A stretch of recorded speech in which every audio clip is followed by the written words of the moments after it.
বলো নমঃ পার্বতী পতে হর হর মহাদেব।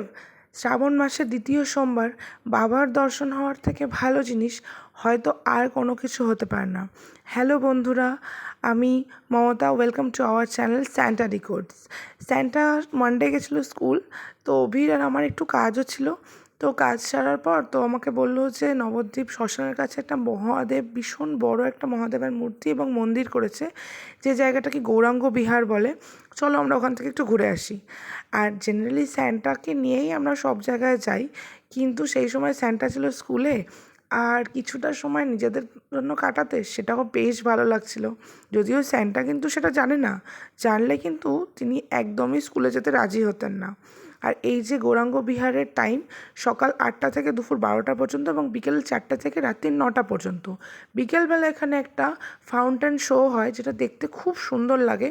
আমরা কোনো দিন চেষ্টা করবো বিকেলেও যাওয়ার, যাতে ওই শোটা দেখতে পাই এবং লাইটিংটা।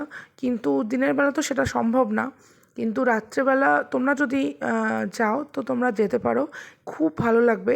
তোমরা নবদ্বীপে যারা থাকো তারা কে কে এই জায়গাটায় গেছো আমায় কমেন্ট করে জানিও।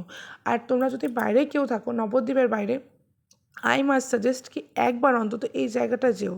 সত্যি বলতে নিরিবিলি এবং একান্তে জায়গাটা সময় কাটানোর জন্য দারুণ ভালো। আর একটা সবথেকে ভালো জিনিস, এখানে কিন্তু কোনো প্রবেশ মূল্য নেই।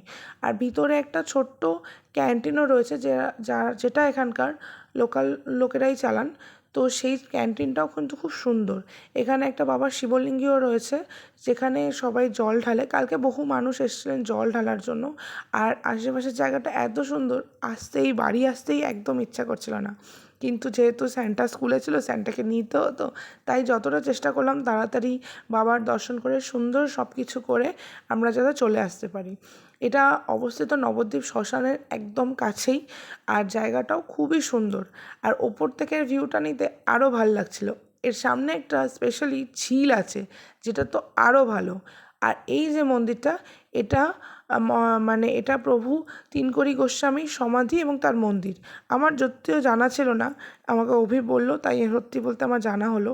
আমি আর অভি এই জায়গাটা ফার্স্ট টাইম গেলাম, মানে ওর অ্যাক্সিডেন্টের পর, মানে অপারেশন হওয়ার পর আর কি। আমরা চট করে কোথাও বেড়াতে পারিনি, কিন্তু কাল একটু সময় থাকায় আমরা ঘুরে আসলাম। আর শ্রাবণ মাসে দ্বিতীয় সোমবার জায়গাটা অত্যন্ত ভালো লাগছিল, আর ওয়েদারটাও আরও মায়াবী করে দিয়েছিল। বাবার কাছে যাব আর বাবা দর্শন দেবেন না, তা কি কখনো হতে পারে?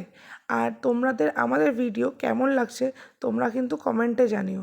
আর যদি আমাদের ভিডিও তোমাদের ভালো লেগে থাকে তাহলে কিন্তু একটা লাইক করে দিও। আর যদি চ্যানেলে নতুন বন্ধু হয়ে থাকো তাহলে একটা সাবস্ক্রাইবও করে দিও। আমি একটা রিলস দিয়েছিলাম, কিন্তু হয়তো রিলসটা তোমাদের খুব একটা ভালো লাগেনি, তাই এটা খুব পছন্দ হয়নি। আশা করি ভিডিওটা তোমাদের খুব খুব ভালো লাগবে।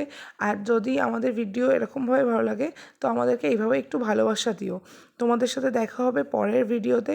তোমরা ততক্ষণ সবাই খুব ভালো থেকো আর দেখতে থেকো স্যান্টা ডিকোডস।